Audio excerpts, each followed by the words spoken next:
Good morning, Jason here, Birchfield Family Farm, Oxford, Ohio. Good word for the day is John 8:32. You shall know the truth, and the truth will make you free. Got a beautiful day here on the farm. 70s. We've had some 70-degree weather yesterday. Humidity's down. Not much of a breeze. Clear blue skies. Let's see a cloud in the sky. This is what dreams are made of. Hey, we've got to do a cattle move, sheep move. Just moved the chickens for our pasture cropping of our sweet corn. They're clearing the ground for us. Take you around and show you what's going on. Hey, boys. Okay, cattle are over there in the corner. You can see here, gosh, we've had them on here 3 to 4 days now. This is what we're coming off of. I would say, I doubt that that's even half eaten. That's what we're coming off of, and here is what we're going on to. Look at this. I mean, good grief. Just a massive amount of forage this time of year. This is, yeah, I mean, this is seeding out. It's longer, but we hit May here, and you know, the spring boom here was later, but when it came on, good grief, it came on. I mean, this is like a couple weeks here, and it just completely exploded. So we've got 3 more paddocks on down before we rotate over to the woods. So again, 1/4 acre paddocks this year, 2, 3, 4 day rotations right now, just depending on what the grass is doing. Now I've got to get them off and out from under, coax them out from under that shade tree, see if we can get them moved. Okay, rams are ready. They're not messing around. Come on, Fritz. All right. And we do have one first year ewe running around, and another ram that had popped over ahead of time. Come on, Mooies. Come on. New grass, come on.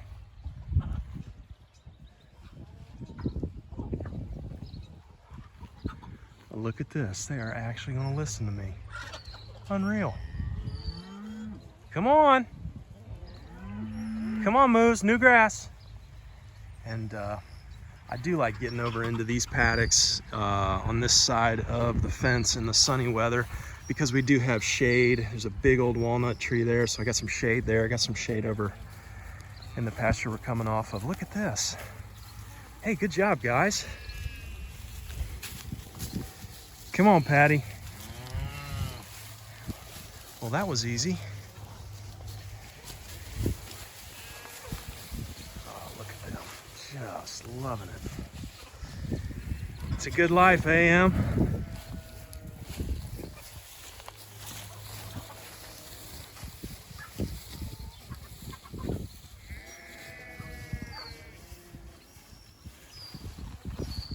Sheepies out there seeing it. They're next. Lammies. Okay. Just a note on this water.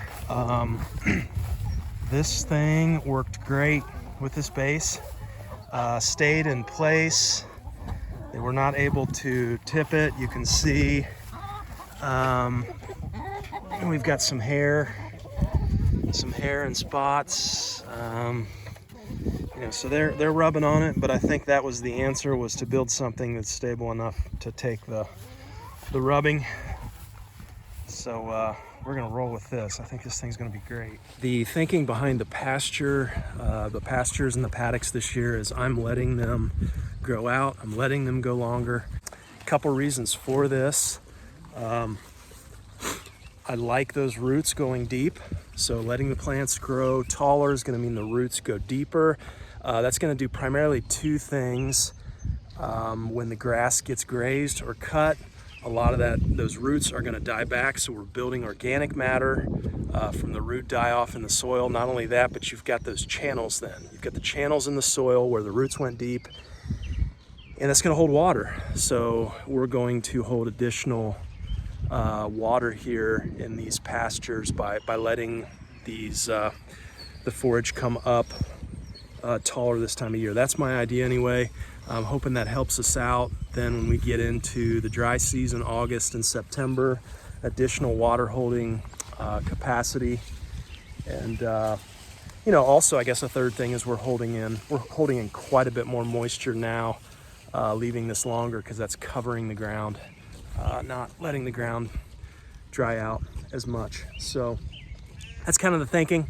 I had kicked around, you know, mowing it, putting away some silage. You know, I mean, you could always hay it if you had a larger amount of acreage you were doing this on. But I'm interested to see, by letting this go longer here in the early part of the season, if that helps us out then when we get into the dry season. You know, I mean, I can always wait. They're stomping a lot of this. A lot of it's getting stomped.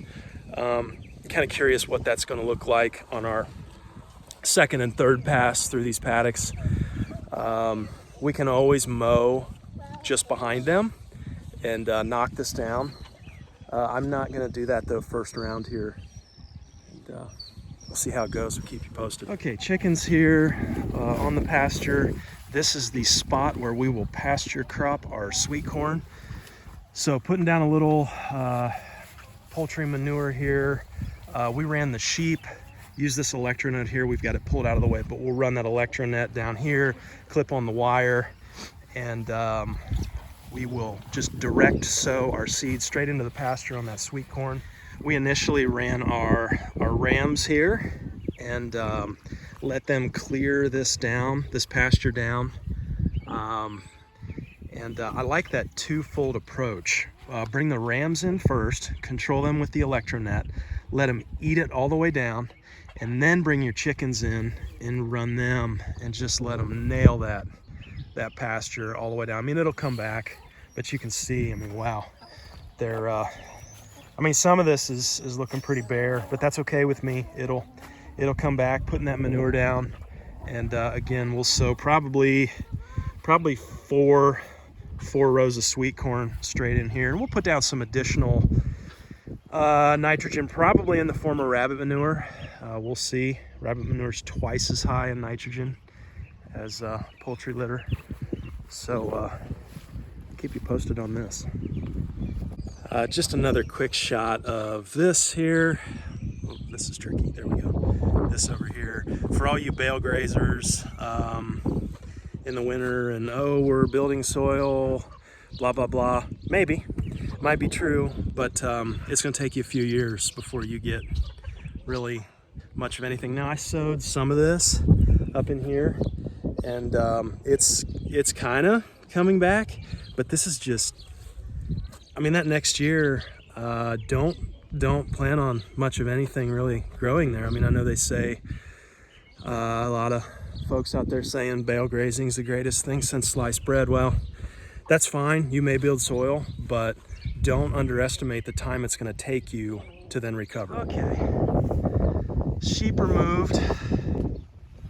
New paddock area for the sheep. Again, we're using this electronet. This is what we're coming off of.